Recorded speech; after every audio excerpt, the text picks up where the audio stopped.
How do you balance that duality between between being like a real gangster and gangster music? You know what I mean? Because it's not my opinion, but just the idea of there's no snitching, but you want to be authentic. You know what I mean? How do you handle that duality?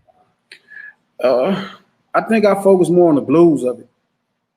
I don't focus on the like, oh, I did this to you. I focus more on this is what it's like after this happens. These are the emotions you go through when this happens. So it's not really room to tell. The Tupac situation was a unique one because everybody died in the car. And I know Keefe, like I met Keefe when I was younger. And, at this point, he's already explaining the story to everybody. So it just gave me a way. But for the most part, besides talking to a murder, all of my shit is, past the statute of limitation every now and then. So, sure. Have you ever, go ahead. I'm sorry. I just focus on being, like I don't think it take much to be a gangster. You just from where you from, and you stand up for yourself. But it's really unique. Like I don't know. I can't even honestly answer that. I think I just do it. Okay. Now, man, you're a great person to have this conversation with. In America we live in today, what's the role of the gangster in July 28th, 2020, as it pertains to Black Lives Matter, police brutality, and your understanding of like the quote unquote black on black crime, redlining? We go on down the line, and I know you grasp all that shit, but take your time, man. Black on black crime is a farce. That ain't nothing. Okay, let's go there. I'm glad you said that. Yeah, because it's like explain black on black crime to black people because they're black. So it just, I don't know what they mean when they say black on. Every community has crime, right? Yeah. When they're talking about crime that white people commit against black people, it's strictly because they're black. Black on black crime has depth. You know what I'm saying? It's reasoning. It's not about black. It's about whatever the situation is.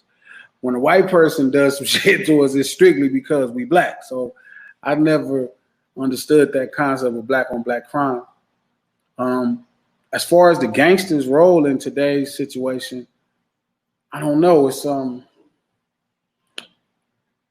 I think the gangster is just changing every day. You know what I mean? It depends on where you at. Like for me, I'm at like a whole nother space of how to be a gangster. You know what I mean? Like, all right, being a gangster no more to me now ain't just, going to the marketplace and wearing a blue rag. That's not even tough no more.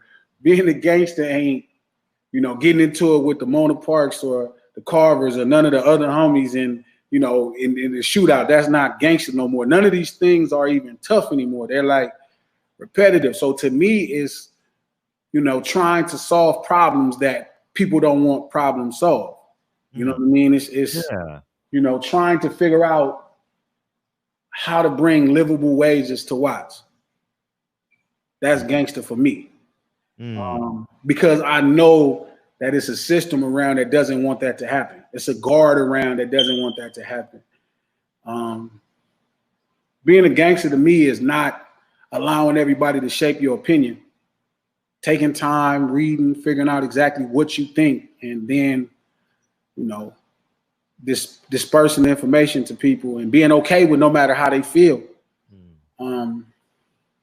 So I guess per gangster is just unique. You know what I mean? However you see your challenge, because some people ain't did all of the stuff I did. Some people ain't went down Crenshaw and dragged a lowrider, you feel me, and jumped out of somewhere $20,000 and left it running. Somebody ain't had a Bentley and parked in the Nickerson guards, and like, you ain't did this, so you probably got to do that. For me, it's about trying to piss people off by doing the realest shit possible at all times. And I'm at a level now where it's like, I don't think I could piss niggas off any more than I pissed them. So it's like, now it's about pissing off white people. Like, how can I fuck the game up and, somehow survive it all?